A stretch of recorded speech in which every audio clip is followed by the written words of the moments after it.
Effect ന്യൂസിലേക്ക് ഏവർക്കും സ്വാഗതം. അനേകം പ്രതിസന്ധികളിലൂടെ കടന്നുപോയിട്ടുണ്ട്. അവസാന നിമിഷം ദൈവത്തിന്റെ കയ്യൊപ്പ് പോലെ ഒരു സഹായ ഹസ്തമുണ്ടാവും. നിങ്ങൾക്കറിയാമോ, ഒരു കേസിൽ എനിക്ക് അനേകം കേസുകളുണ്ട്, മാറി നിൽക്കുന്നു, ജാമ്യം കിട്ടുന്നു. ഒരു കേസിൽ കൂടി ജാമ്യം കിട്ടാൻ ഇടയുള്ളപ്പോൾ ബഹുമാനപ്പെട്ട കേരള ഹൈക്കോടതി എനിക്കൊരു കേസിൽ ജാമ്യം തരുന്നു.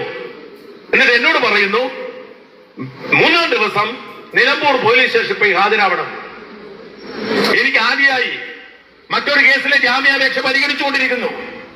ഞാൻ പോലീസ് സ്റ്റേഷനിൽ ചെന്ന് കഴിഞ്ഞാൽ എന്നെ പോലീസ് പിടിച്ചോണ്ട് പോകും. പക്ഷെ കോടതിയോട് നമുക്ക് എങ്ങനെ പറയാൻ പറ്റും? നിവൃത്തി കെട്ട് ഞാൻ ജാമ്യം എടുക്കാൻ വേണ്ടി പോലീസ് സ്റ്റേഷനിൽ ചെല്ലുന്നു. പ്രതീക്ഷിച്ചതുപോലെ തന്നെ എറണാകുളത്ത് നിന്ന് 2 സംഘം പോലീസ് വരുന്നു. എന്നെ അവിടുന്ന് അറസ്റ്റ് ചെയ്തുകൊണ്ട് പോകുന്നു. ആദ്യത്തെ അറസ്റ്റാ. നിലമ്പൂരിൽ നിന്നും പോലീസ് വണ്ടിയിൽ എന്നെ കളമശ്ശേരി പോലീസ് സ്റ്റേഷനിൽ കൊണ്ടുപോകുന്നു. മുൻകൂർ ജാമ്യം പരിഗണിക്കുന്നു. വക്കീൽ എണീറ്റ് നിൽക്കുന്നു. പ്രോസിക്യൂഷൻ പറയുന്നു മുൻകൂർ ജാമ്യം അസാധുവായി, കാരണം അറസ്റ്റ് ചെയ്തവർക്ക് ജാമ്യമേ ഉള്ളൂ, മുൻകൂർ ജാമ്യമില്ല. പിന്നെന്താ, അറസ്റ്റ് ചെയ്തവരെ ജയിലിലിറക്കും. എന്റെ അഭിഭാഷകൻ കോടതിയോട് ചോദിച്ചു, എത്ര ദിവസമായി ഈ അപേക്ഷ ഇവിടെ കിടക്കുന്നു? ഇത് ആരുടെ കുഴപ്പമാണ്? ഇത് പരിഗണിക്കാൻ വൈകി എന്നതുകൊണ്ട് കുറ്റം ചെയ്യാത്തവരാൾ ജയിലിൽ കിടക്കണം. കോടതി പറഞ്ഞു, അത് ന്യായമായ ചോദ്യം, നമുക്ക് പരിഗണിക്കാം. എന്തായാലും അറസ്റ്റ് ചെയ്തല്ലോ, അവർ നടപടിക്രമം പൂർത്തിയാക്കട്ടെ, വൈകുന്നേരം പരിഗണിക്കാം. മണിക്കൂറുകൾ നീണ്ട വാദത്തിനൊടുവിൽ കേരള ചരിത്രത്തിൽ ആദ്യമായി ഒരു മുൻകൂർ ജാമ്യാപേക്ഷയിൽ അറസ്റ്റ് ചെയ്തതിനു ശേഷം കോടതി ഈ വാദം കേട്ട് തീരുമാനമെടുക്കുന്നു. മുൻകൂർ ജാമ്യം തരുന്നു, വിട്ടയക്കുന്നു.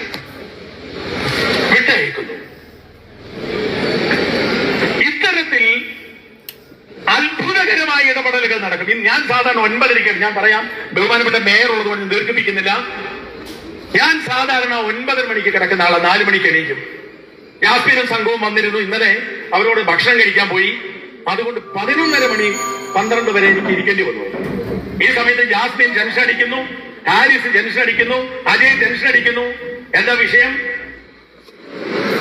മലബാറിൽ നിന്ന്, കണ്ണൂരിൽ നിന്ന് വന്ന 3-4 ബസ് MVD പിടിച്ചിട്ടിരിക്കുന്നു. മലപ്പുറം കോട്ടക്കൽ 50,000 രൂപ പിഴ അടച്ചിരിക്കുന്നു. എന്താ കാര്യം? ലൈറ്റ് ഇട്ടില്ല, അത്രയും വഴി പാർക്ക് 50,000 രൂപ. ഇത് പരിഹരിക്കാൻ ശ്രമിക്കുന്നു, അവർ വിടുന്നില്ല. അപ്പോഴാണ് ഞാൻ ചോദിച്ചത്, എന്താ ഈ വെപ്രാളം? അപ്പൊ പറയുന്നു, ഇതാ 50,000 രൂപ പിഴ അടച്ചിരിക്കുന്നു.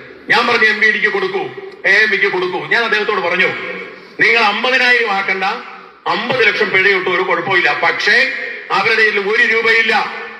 ഈ നാട്ടിൽ രൂപയും കൊണ്ട് നടക്കണമെന്നൊരു നിയമവുമില്ല. മാത്രമല്ല 20,000 രൂപയ്ക്കുള്ളിൽ കൈവച്ചാൽ നിയമവിരുദ്ധമാണ്. അതൊരു കോടതിയിൽ അടച്ചോളാം, വിട്ടിട്ട് പോകും, ബാക്കി നോക്കിക്കോളാം എന്ന് പറഞ്ഞു. MVDക്ക് കാര്യം പിടികിട്ടി, അവർ വിട്ടുപോയി. മാത്രമല്ല, ഞാൻ അപ്പോൾ തന്നെ ഗണേഷ് കുമാറിന്റെ പ്രൈവറ്റ് സെക്രട്ടറിയെ വിളിച്ചു. അച്ഛൻ ഗോവിൽ അജിത് എന്റെ സുഹൃത്താണ്.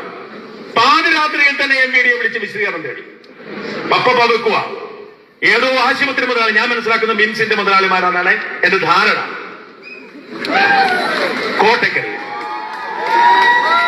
അവര് ആ AMVയെ സ്വാധീനിച്ചിട്ട് ഇത് തടയാൻ ശ്രമിച്ചതാണ്. എന്തുകൊണ്ടാണ് ഞാൻ പറയുന്നത്? അവിടെ ഞാൻ ഉണ്ടായിരുന്നത്, എനിക്ക് വിളിക്കാൻ പറ്റിയത് എന്തുകൊണ്ടാണ്? ദൈവത്തിന്റെ ഇടപെടില്ല, എന്റെ കഴിവല്ല. അതുകൊണ്ട് പ്രിയപ്പെട്ടവരെ, ഞാൻ നിർത്തുകയാണ്. സത്യത്തിന് വേണ്ടി ശബ്ദിക്കുന്നവരെ ഈശ്വരൻ, പ്രകൃതി ഒരിക്കലും കൈവിടില്ല. മതമില്ലാത്ത ദൈവം നമ്മുടെ കൂടെയുണ്ട്. നമ്മൾ എന്തിനു വേണ്ടിയാണ് പ്രയത്നിക്കുന്നത്? 1333 രൂപയ്ക്ക് വേണ്ടി. നമുക്കത് കിട്ടും. അത് കിട്ടിയാൽ മതിയാവൂ. അതിനപ്പുറത്തേക്ക് നമുക്ക് കിട്ടും.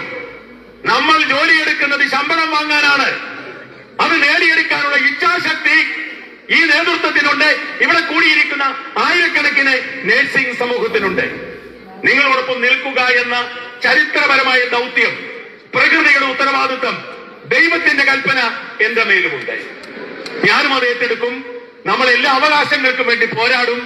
അവസാന ശ്വാസം വരെ ഈ നാട്ടിലെ ശമ്പളത്തിന് വേണ്ടി പ്രയത്നിക്കുന്ന, അവകാശങ്ങൾക്ക് വേണ്ടി പോരാടുന്ന മാലാഖമാർക്കൊപ്പം ഞാനുണ്ടാവും. മറുനാടൻ മലയാളി എന്ന പ്രസ്ഥാനമുണ്ടാവും, ഈ സമൂഹമുണ്ടാവും, UN നേതൃത്വമുണ്ടാവും.